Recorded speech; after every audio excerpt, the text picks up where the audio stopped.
Our next guest, John, says her company has at least $10 million deposited at the bank and has been trying for days to recover the funds. Let's bring in Ashley Turner. She's the founder and CEO of Farmbox RX and joins us now. Ashley, obviously, we can only imagine how stressful the past few days has been for you and for your company, your employees. $10 million in this bank. What have you been able to access? What's your situation right now? Yeah, thanks so much for having me. We were very fortunate that we had diversified long before, this happened with SVB. So it's still business as usual. There's no interruption for us. But, not having access to any amount of capital is concerning. We're very thrilled with the news last night. But every advisor I had spoke to and, my board said that, before the market opened today, that the feds would step in and do something. To date, today, we still have not seen our funds.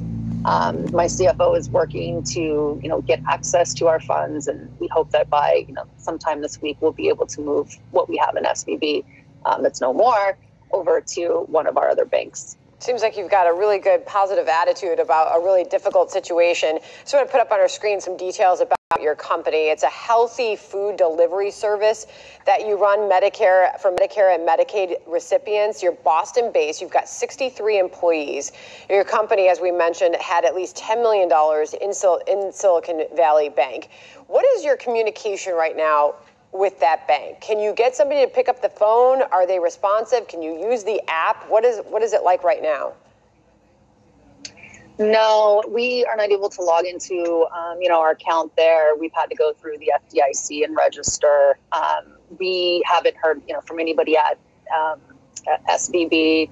And at this point, we've really just stopped reaching out. Again, we're very fortunate. Many companies are not as fortunate as we are. We were able to continue to operate and have zero disruption to the business because we have funds elsewhere. This was a smaller percent of the money that we have. But, we're working through the process of what is next and also where do we put our money? For us, our strategy is too big to fail, and that's where we're keeping our funds diversified through a few other banks. So moving them into bigger banks rather than smaller regional banks. Right. That's interesting. Right. Yeah, B of A.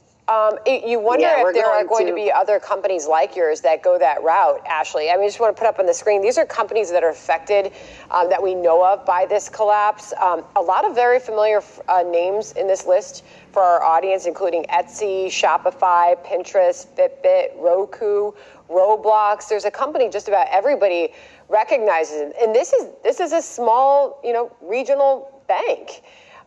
Are you completely surprised that this is happening? What was your first indication that there was trouble? Well, the first indication was we heard it, when the media had heard it late Thursday afternoon. I'm completely shocked that this happened. I'm devastated this happened because SVB was just the heart of the ecosystem for the technology and venture funded company world. They were very founder friendly. They were the first to give us a credit line when nobody else would when we were first starting out. So we're completely devastated by this. And now it's the what's next. What do you believe is next? I don't know. To be honest with you, we do have banking at First Republic too. We're a little alarmed of what's going on there. And so, my CFO has moved everything into B of A, Wells Fargo, and Chase is where we've diversified to. That is very interesting. Ashley, thank you so much. And a moment of obviously a lot of stress for you and your company, your employees. We appreciate you coming on and talking to our audience about it. Our best to you, and we hope the day is improved.